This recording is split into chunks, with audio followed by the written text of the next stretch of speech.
NTA लावलेला हा जो निकाल आहे, या निकालाविरुद्ध संपूर्ण देशभरातून आक्षेप घेण्यात येत आहे। एक तर तुम्ही 14 तारखेचा निकाल 4 तारखेला एवढ्या घाई गडबडीत कशामुळे लावला, हीच प्रश्नाची सुई सध्या NTA आहे। दुसरं, बोनस मार्क विद्यार्थ्यांना 1600 विद्यार्थ्यांना तुम्ही बोनस मार्क का दिले, कशाच्या धर्तीवर दिले? तुम्ही जर कॅटच्या परीक्षेच्या धर्तीवर दिले असाल तर ती एक ऑनलाईन एक्झाम आहे, तुम्ही ऑफलाईन एक्झामला कोणते निकष लावून ते एक्स्ट्रा मार्क दिले, ज्याचा बेनिफिट एका स्पेसिफिक वर्गालाच झालेला आहे 1600 मुलांना। मग पूर्ण देशभरामध्ये असे बरेच विद्यार्थी आहेत, त्यांनासुद्धा लेट पेपर भेटलेला आहे। मग त्यांच्यावर हा अन्याय का, की त्यांनी त्याच्याविरुद्ध आवाज उठवला नाही म्हणून त्यांचं नुकसान करायचं?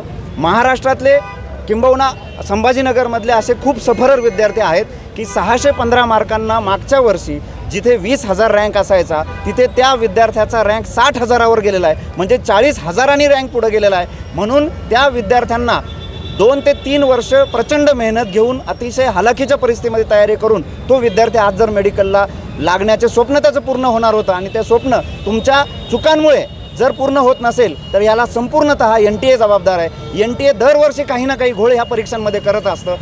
जेव्हापासून NTA एक्झाम आलेली आहे, दरवर्षी प्रश्नांमध्ये चुका निघतात। अहो, तुम्ही वर्षभरामध्ये 200 प्रश्न नीट काढू शकत नाहीत, तुम्हाला फक्त 200 प्रश्न ॲक्युरेट आणि चांगले व्यवस्थित आन्सर असलेले काढता येत नाही। तुम्ही विद्यार्थ्यांच्या आयुष्यासोबत खेळताय। विद्यार्थी पूर्ण भारतभरातून संपूर्ण ताकदीने 100% देऊन सगळा पैसा पणाला लावून 11वी 12वीची परीक्षा देतात, नीटची JEEची परीक्षा देतात, आणि ह्या परीक्षांबाबत नेहमी दरवर्षी तुमचे काही ना काही घोटाळे असतात। आणि आजचा हा जो यावर्षीचा नीट 2024चा निकालाचा हा सगळ्यात मोठा स्कॅम आहे। विद्यार्थ्यांना यामध्ये न्याय मिळाला पाहिजे, आणि हा न्याय मिळण्यासाठी साकार PCMB प्रत्येक वेळेस विद्यार्थ्यांसाठी उभं राहणार आहे आणि याच्या विरोधात आवाज उठवणार आहे। माझं नाव यशवंत चव्हाण, साकार PCMB डायरेक्टर। ऑलरेडी एक रिपीटर आहे। तुला परीक्षेत किती मार्क मिळाले? आणि मला 580 मार्क्स येत आहे, आणि माझा रँक 1 लाखाच्या वर चालला। जेवढे तर सीट्स नाही आपल्याला माहिती आहे, आणि हे सगळं जे झाले ते स्कॅममुळे झाले। कारण की मागच्या वर्षी ह्या मार्क्सवर मला कॉलेज भेटलं होतं, तर मला अपेक्षित होतं की भेटायला पाहिजे होतं, पण रँक जेव्हा बघितला तेव्हा तर मग काही खरं नाही मार्क्स, आणि मी ऑलरेडी एक रिपीटर, तर माझं आणखी 1 वर्ष वाया जातं त्याच्यावर।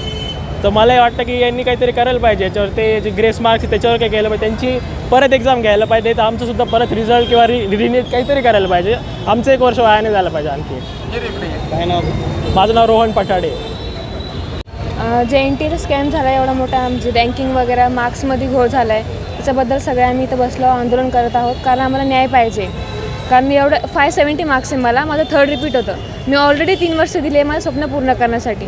लास्ट इयर म्हणजे मला 450 होते, त्याच्यावर मला BMS मिळत होतं, आणि ह्या वर्षी अशी कंडिशन झाली की 570वर सुद्धा मला BMS घ्यावा म्हणजे अशी गरज पडू शकते। तर मग मी 1 वर्ष दिलं आहे अजून फक्त MBBS करण्यासाठी, आणि जर असं होत असेल तर मग माझं 1 वर्ष वाया गेलं ना। मागणी काय तुझी? माझी मागणी ही आहे की जे 1600 लोकांमुळे आमचं सगळ्यांचा घोळ झाला आहे, त्यांच्यावर काहीतरी कारवाई केली पाहिजे, NTA काहीतरी कारवाई केली पाहिजे। काय नाव आपलं? नम्रता सुरडकर। NTA जे रिझल्ट डिक्लेअर केले यावेळेस ते खूप शॉकिंग रिझल्ट्स आहेत, जो की बिलकुल एक्सपेक्टेड नव्हता। रँकिंग खूप हाय गेली आहे, तर जे काही स्कॅम वगैरे झाला असेल त्यांनी ते क्लिअर करावं।